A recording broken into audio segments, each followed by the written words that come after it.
and we are a species that loves to be fucking right to a selfish degree. Roll me, Mac.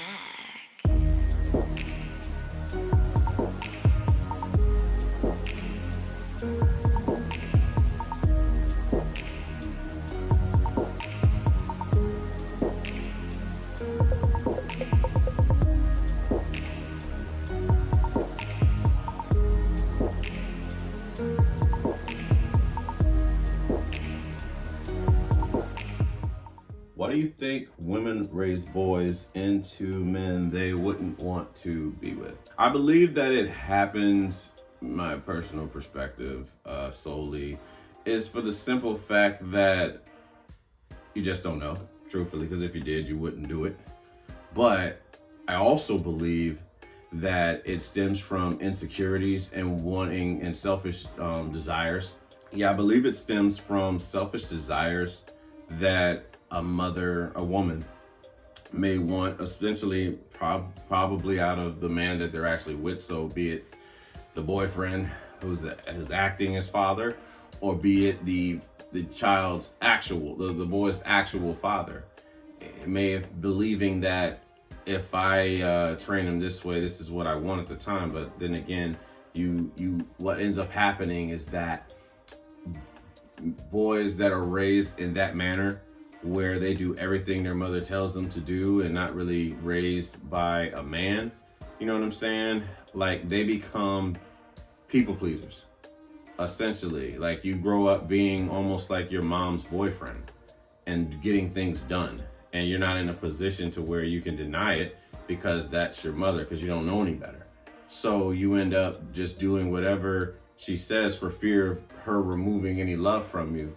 And that's the advantage that a woman, namely a mother, has over a son in that predicament. So they state that one of my favorite things that I've seen as of recent is people pleasers used to be parent pleasers, right? So not knowing how to establish frame, not knowing to set healthy boundaries, you know what I'm saying? Because you're so used to doing whatever it is that your mother tells you to do, or there was some form of abandonment that would come after that. And but I just believe it's a toxic situation all around. I'm gonna say that the individuals didn't know any better. They didn't. It's fucked up. Don't get me wrong. It's fucked up what it does to your brain. I can tell you that from experience, as far as like being a parent pleaser, eventually growing into a people pleaser, and not knowing who to trust in this life because of it, especially a woman.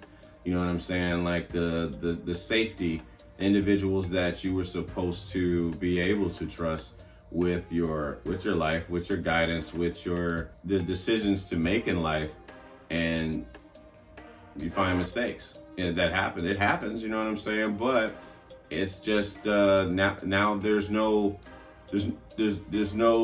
crying to mommy or anybody about this shit. Now that boy who was raised like that has to figure this shit out on his own, because no one feels sorry for a man. They do not.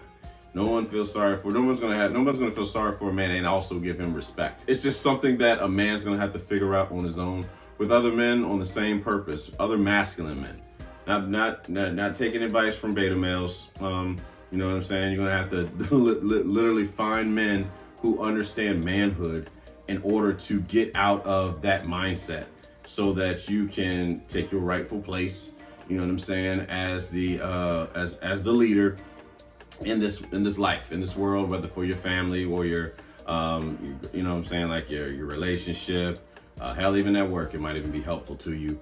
But I truly believe that it happens due to, like selfish desires, believing that it's something that you couldn't get out of your husband, boyfriend, whatever. And so it's like, all right, well, I'm going to treat this kid, I'm gonna treat the son like my boyfriend, if you will. I'm going to mold him into what I want a man to be, even though it's somebody that you would never want to be with. You would never want to be with a man who was a pushover, who did everything that you said. You know what I'm saying? You want a man to stand firm and have boundaries, be assertive. You know what I'm saying? Lead. And when you don't know that, it becomes a very, very slippery slope. I want to say that for especially a lot of black men in our community, we are taught to put our women, black women, on pedestals. You know what I'm saying? And I know I've had conversations recently with a few of, you know, my folks in the black community. And we were talking about how like they end up getting in quarrels with the mother. These are women we're talking about here, the black men that they date. They end up getting into it with the mom because she's a momager. She's overbearing, you know what I'm saying? And he just puts her on a pedestal. And I mean, it's not solely his fault per se, but he is grown. You know what I mean? You are grown, and it's just about getting out of that mentality. But we are definitely, it is embedded, imprinted in us from birth, if you will, to always put, you know, I couldn't do this without my mama. Mama's the queen and all that bullshit. That like putting like again people on pedestals, which I am not a fan of that shit no more, not at all. You know what I'm saying? I value my mother, I love my mother, but as far as that queen shit, man, I'm not fucking with that. You know, because again, for me, that them royalty terms is more about like, to me, it's like in that sense, I look at it more so as like a view of entitlement. And when you have entitlement, you feel like you're special. And when you feel like you're special, you feel like you can do certain things and others cannot. And then that's where the bullshit comes in. Because anytime you believe that you're more than human, you fuck up. Every fucking time that you believe that you're special. Don't get me wrong, some people are in a position of power where they can leverage that. It'll catch up to them soon enough. You can believe that. You know what I'm saying? Because the universe will treat you how you treat it. You know, so it's like learning to value people. Fuck, that's, you know, my daddy's the king, super daddy, none of that super daddy shit. Just value your father, value your mother, you know what I'm saying? However it turns out, however the dice rolled for you. We weren't promised good parents, we weren't promised bad parents, we were promised parents. That's it. You know what I'm saying? We weren't promised good kids, we weren't promised bad kids, we were promised kids. That is all we got. Well, when I see black brothers, you know what I'm saying, that pretty much were raised in that same shit, I understand where the mentality comes from. And it's a very, very toxic thing to create and almost present as if you are more important than somebody else. You know what I'm saying? Because if you put your mother on a pedestal, you're more than likely gonna put your girlfriend on a pedestal. And anybody you treat like a celebrity will treat you like a fucking fan. So it's like learning to manage the art of valuing somebody. You know what I'm saying? Like truly valuing them. Yeah, love gets used quite often and maybe too much to a degree. But when you actually learn to value somebody, you take into account little quirks about them and learn how to love them that way. You know what I'm saying? Like value that shit. But as far as like treating people as if you do not have worth, that shit ends now, yo. Like fuck that. Don't do that shit no more. I recommend that. Do not treat people as if they are better than you, as if you are not worth it, because you are very worthy. You are very lovable. You are very worthy. You are very lovable. You know what I'm saying? You are worthy of love. And don't let anybody tell you anything different. You know what I'm saying? I don't give a fuck who that is. Black brothers, black sisters, white people, Latin people, Asian people, them aliens that we don't know about that's in this fucking world. They worthy too, nigga. Shit. So worthy of love.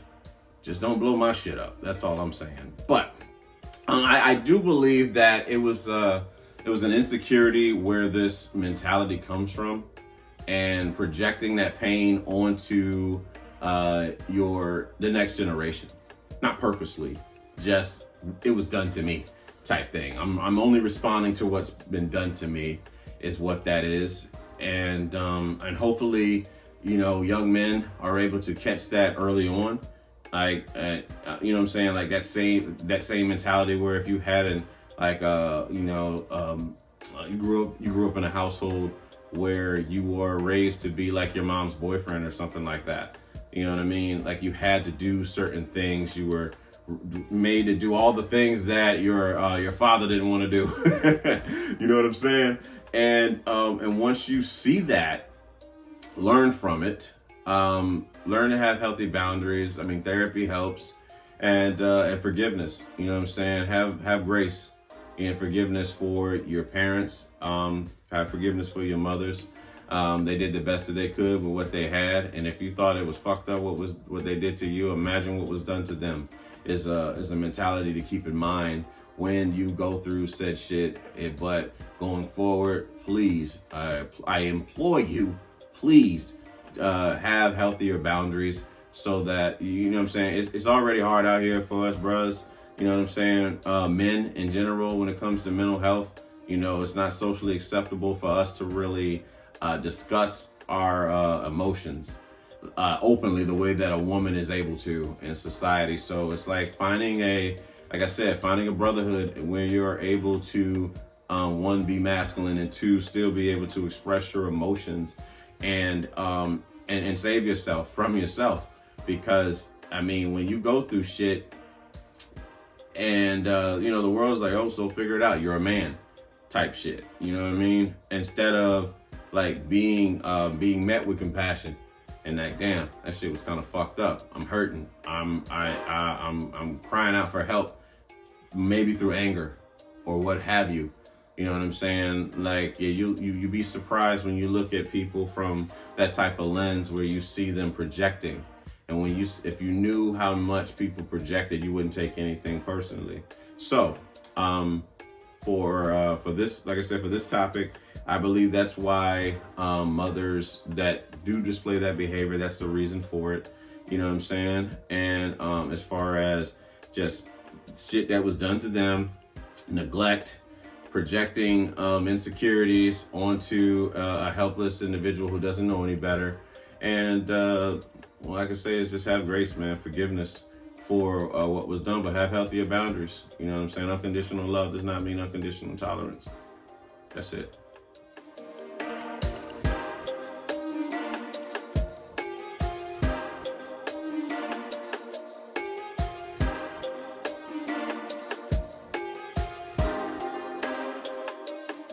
Hey, what up, everybody? Yeah, do me a favor real quick. Just hit like, subscribe, and of course comment if you have anything, you know, obviously to mention about the show.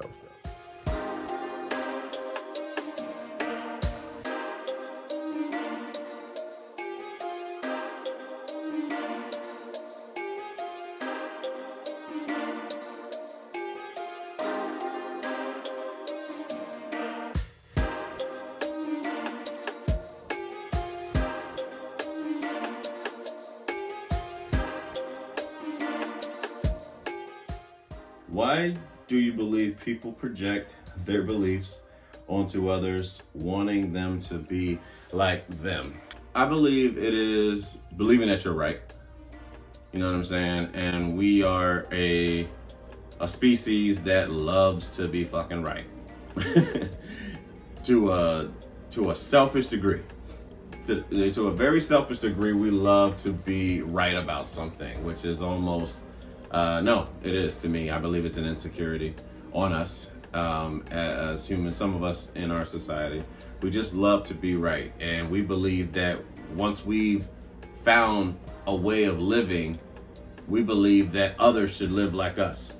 You know what I'm saying? And who's to say that we are right? Is it more of a popularity thing? Is it a moral thing? Is it a virtuous thing? Is it a righteous thing? Or is it just a perspective of what works for us? But a lot of people, especially Christians, believe that my way of living is right. And you can meet 15 different forms of Christianity and you will find 15 different people living 15 different ways. So who's to say that Christian is more correct, more valid than that one over there? Who's the judge? You know what I'm saying? I thought only one person was to judge, not even a person, one deity was to judge, and I thought that was God, the supreme being of all of us, was the one to judge, not us. It's not for me to say. So to me, it just seems as if perspective is more effective than being right. You know what I'm saying? That's just me. And not to single out Christians. You know, I grew up, you know, in a Christian household, excuse me, I think house home. You know what I'm saying? I'm gonna keep that too. A Christian house home. And I felt judgment. You know what I'm saying? And it's not just my home. You know what I'm saying? I'm not gonna put that solely on how my house went, but you know, just other parts of the Baptist, you know what I'm saying, like Baptist community, there's a lot of judgment. And if if God accepts everyone, why do you feel the need to be judgmental? You know what I'm saying? I'll get there when I get there. Who's to say that you're more, like you're higher in the line to get into heaven simply by what you do? You know what I'm saying? Like, what is it based off of? Who is the one? Are you basing it off of the Bible that was written by man? You know what I'm saying? Like, and I'm not knocking anybody that values reading the Bible. I read the Bible every day. Every other day, if not every day. Proverbs. I read Proverbs. But I have an inspirational view on the Bible, not a literal view. And, you know, to each his own. You know what I'm saying? And those that feel they're right will feel some type of way about that. And like, no, you should have a literal view of the Bible because you believe that you're right. And that's okay. And I don't want to just, like I said, I don't want to just pick on Christianity. You know what I'm saying? Like, there's other religions and belief groups that love to project their stuff onto people instead of learning to love people where they are. And if anything, lead by example. Like, okay, treat it as if you're working out, right? You're working out your mind. You're working out your spiritual mind. Here you are following Christ, or whoever it is that you wish to follow, and great things, like effective things, are happening to you. Now, what happens when you work out a lot and people can see that you work out? They come up and ask, how'd you do it? You don't have, you know, people, I mean, I'm sure there are people in the gym that be like, hey, fat ass, you need to bring your ass in here. But I mean, that's not an effective way of doing this. What I'm saying is that, how about you just lead by example? If indeed what you believe, you are very secure in what you believe, then lead by example and allow somebody to come up and ask. Like, you don't have to project, you know, what you're learning onto others as if you're right. Because what other reason would you have to project something onto me? I was fine the way I was. You know what I'm saying? Like, if I want to change my life in some way, shape, or form, allow me to come to you and ask questions. But as far as like just that need to spread the word, if you will, lead by example. Like, again, if I came up and tried to sell you something, you'd probably run away and tell me, nope, I'm not buying anything today. It's the same thing of projecting your beliefs onto somebody else. You can have your beliefs without interfering with anyone else's beliefs. But if you feel like you're right and everybody else is wrong, then you're going to continue to carry yourself the way that you do. And that's okay, because it's dismissive, but that's okay. To each its own. Whatever you want to do, then you fucking do it. You know, if it makes you feel more closer to the gates of heaven or wherever you think you're going, by all means, continue to be judgmental, because the only one, even according to the scripture that we believe in, the only one to judge you is God. So, how the fuck are you judging others? You know what I'm saying? Like, learn how to love people where they are. Unconditional love is what God stands on. If you believe in the word, God believes, well, he stands on the premise of unconditional love. According to scripture, Jesus was hanging out with hoes. He was hanging out with the blind. He was hanging out with all these people, sinners, you know what I'm saying, murderers, and all this stuff. Now, if a sinner and a hoe showed up at your door, you probably close the door, and rightfully so. But the point is unconditional love. And it's something that we all have to learn to practice, myself included. It's not easy. It's not easy, especially when you've been loved conditionally throughout your life. But trying to learn something, it takes a challenge on your mind. And I believe that I'm strong enough to try something once each, do something more each day towards loving unconditionally, learning forgiveness. That is the biggest thing I would say for me. The biggest thing is forgiving myself, and then forgiving others. You know what I'm saying? For fear of being put in the same scenario again and somebody taking advantage of you. That's definitely something that plagues throughout the mind. So got a tendency to shutting your ass out. Once you show me who you are, I'm gonna believe you. But still learning unconditional love. So I just believe that's why people tend to project their beliefs onto others, because they feel like they're right, and it's also an insecurity for them. They have to be right. You just meet some people in life that just they have to be fucking right. It's not enough for them to have a perspective, and everybody gets a say, right? When you have conversations with people who feel they're right, and it's all about being right and proving everybody wrong, the conversation ends. But when you have a conversation with people who just share perspectives, it keeps going round and round. And I love being around people like that. I do. I don't like people that judgmental. I don't care for people who dismiss how other people's thoughts on a particular subject. If we're like debating something, like let the person talk. You may not agree with it. That's cool. But just let the individual speak, if you will. And you know what I'm saying? Like that. That's just what I see. That's what I believe on the concept of people projecting their beliefs onto us.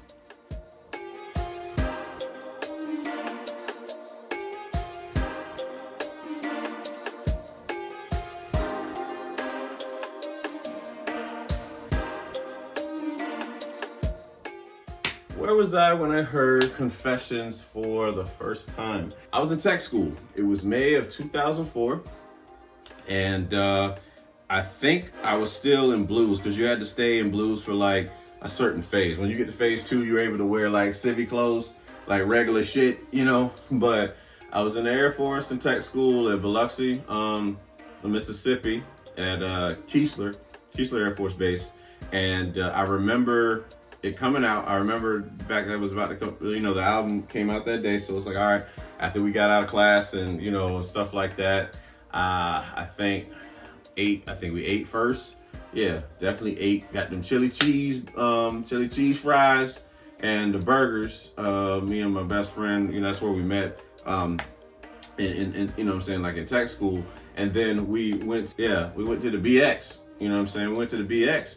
And sure enough, saw the Usher album was out, because we went there. I think we went there to drop off uniforms that they get them pressed off and all that stuff. So we were able to drop those off, and then on the way out, I saw that the Usher album came out. So I think I grabbed that. Yeah, I listened to it, and I played that shit back on my portable CD player, just to date myself. Back then, I just kept running that back. Listening to that on the way to to class in the morning, and I just played it out. But I loved it. I loved the album. It was dope. And of course, being caught up in the bullshit. Then the Much Ado About Nothing news. Oh, this is about Chile. And so apparently it was about JD's girlfriend. The situation he had that JD had. But I love the album. A lot of my favorite one that I played a lot was "Do It to Me," where he sings in falsetto most of the time. And then, of course, Burn was burnt out by singles and videos, but the video was dope.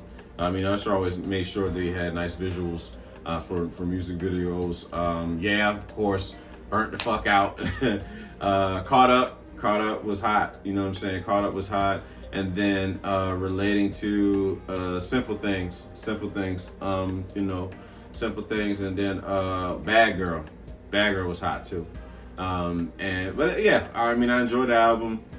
It's one of the most played albums that I have I think in all of the music that I have. But overall, love Usher's Confessions album. Probably my favorite album that he's had next to, yeah, it's probably my favorite album he's had next to My Way. My Way is for nostalgic reasons with some old puppy middle school love shit. But yeah, that's where I was when I heard Usher's album for the first time.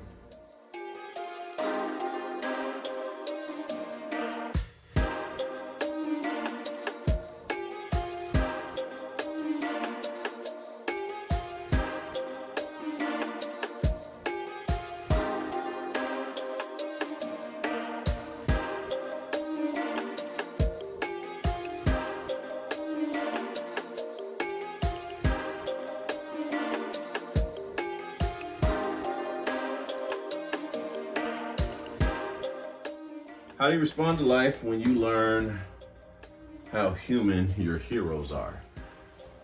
I mean, it really just depends on how much brainwashing that the individual I endured from the individual. That I can say. Like when you grow up putting people on pedestals and you're not taught your worth, and then you find out, like, by like human, I guess that means like making mistakes, right?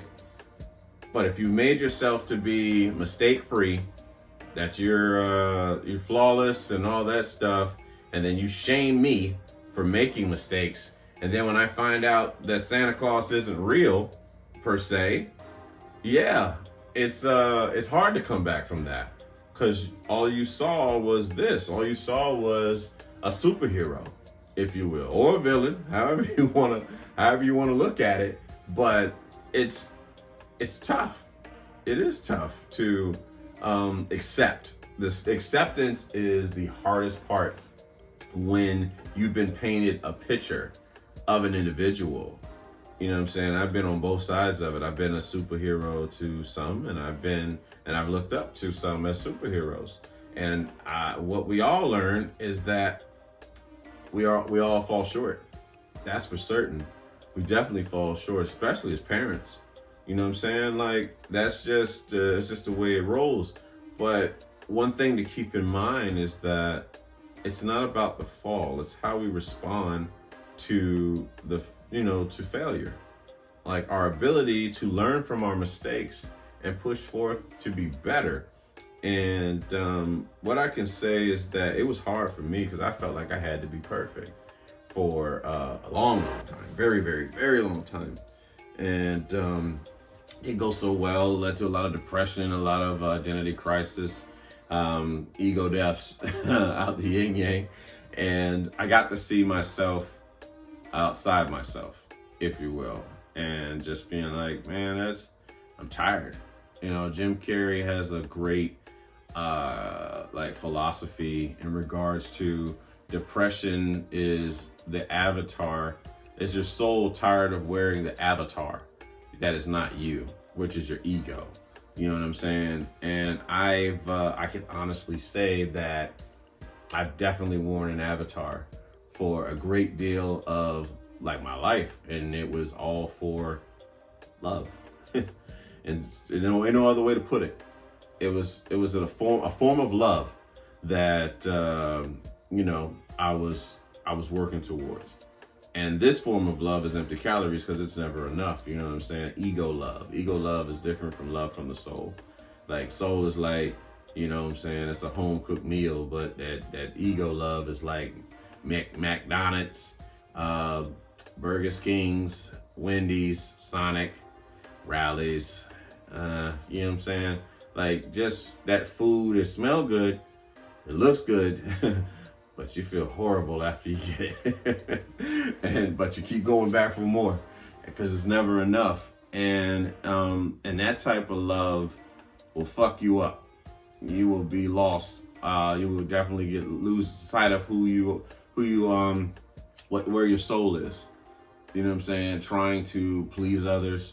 Again, that people pleasing, parent pleasing, and trying to be bigger than human, if you will. I believe that my heroes also can fall short from the same issues mentally.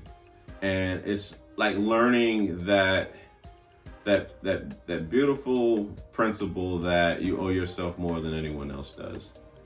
And you know, children need superheroes. Adults are just there. You know what I'm saying? Like, you still learn from people, you get mentors and all that stuff. But as far as looking up to somebody, expecting them to not have any form of failure, I mean, our society has plagued us with that bullshit since we were kids, like showing us again superheroes and all that stuff, and believing that, you know, they had to be perfect, when all we really needed to see was somebody be human. And human has more effects on especially our kids, like showing our kids how human we are and not trying to pretend that we are flawless, that we are perfect, that we are invincible. No, show me how fucked up life can get. Show me how you bounce back from it. And you have inspired a generation by doing so when you do that. But again, you get caught up in that conditional love and you feel like you won't be loved unless this happens, you know what I'm saying? And that's not the I don't believe that's an effective way to be. And I just believe that having the courage to show your true self is challenging, man. It's challenging in a society that is not so accepting of those who live in their truth. You know what I'm saying? It's like a very fabricated world. And I say world, I ain't been around the fucking world. But in America, it is a very fabricated society, especially with social media. Like, people are, I believe a lot of people are not living in their authentic self. Like, it's very much for the gram, for the book, for the X, for the talk, or whatever the fucking term is. You know what I'm saying? Like, it's very much not real at all. And then you have people suffering, I mean, by choice, you know, by being on social media, I mean, but they're suffering comparing their lives to these individuals that they see on, you know, their scroll.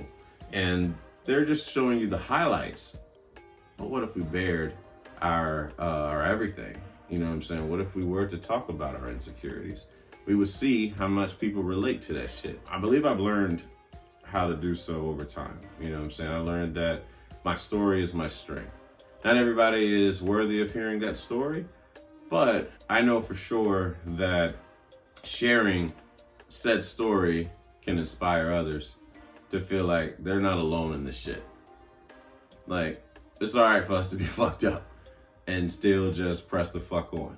As long as we don't project those insecurities onto somebody else. It's all right to have insecurities. I'm filled with them. But as far as projecting it onto somebody else, that's it's unfair to me. And I do my best to not project that onto anybody. And I damn sure do my best to not allow somebody to project their insecurities onto me.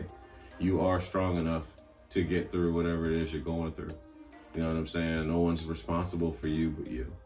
And I'm grateful, eternally grateful for that knowledge to help get through those times when the inner child is screaming for help. You know what I'm saying? Screaming to be recognized, screaming to be seen, screaming to be heard, screaming to be loved. And all the love that you require in those moments is already within you, because we are not lacking it. We're not lacking love. We are love. You know what I'm saying? We have the ability to love in abundance and aid others in healing, if you will, by switching their perspective about things. Do the best that we can in doing so. But as far as heroes go, I mean, you respond to it by recognizing that, you know, I mean, my younger days and coming into adulthood, it was mind blowing because of my expectations of people, and that's on me. You know what I'm saying? My expectations of people is that's solely on the person with the expectations. That person is not responsible for the idea you have of them in your head. And it took me a while to understand that, because I lived in a fairy tale world. I lived in the Disney world. I was very much blue pill beta. I had all these illusions about life that was just very happy, you know, like happy go lucky shit. And it's not to say that, I mean, it's a different type of happy. Like the happiness that I have today is one by choice, not something that looks like happiness that you would see in a movie. And that's the difference, like being okay with not being okay, like choosing happiness versus wallowing in sorrows because you don't have the happiness that was painted in your mind, and like learning to accept life the way that it is instead of what you want it to be. And it's difficult, especially with family. You know, family with like the people that we believe we love the most, we take for granted in so many ways. And we have this idea of them, again, ideas of our mother, ideas of our father, what they should do, ideas of our kids, what they should do, our ideas of like family, just they should be there for you. And I don't believe we should live by a should, you know what I'm saying? It's where I think that's where communication comes into play. So no assumptions, you know what I'm saying? Not taking anything personally, all that kind of playing together. But I will say that, you know, all that stuff about my heroes, that was all on me and my illusions. And it's like learning to remember that life is not about you. It's not. Nothing people do in this life is about you. It's more about what they're going through. And so I took years, took some motherfucking time, therapy, detachment, looking at things from space, and just taking a step back to take everything into account before making a thoughtful decision as to what this means to you. You know what I'm saying? Not assuming that this person didn't do this because of you. You never know what the person was going through mentally. That story about heroes, and I mean, advice that I'm giving myself, you know, is more so is like, fuck being a hero. Just be human. That's it. Be human, make mistakes, keep moving forward, and forgive yourself.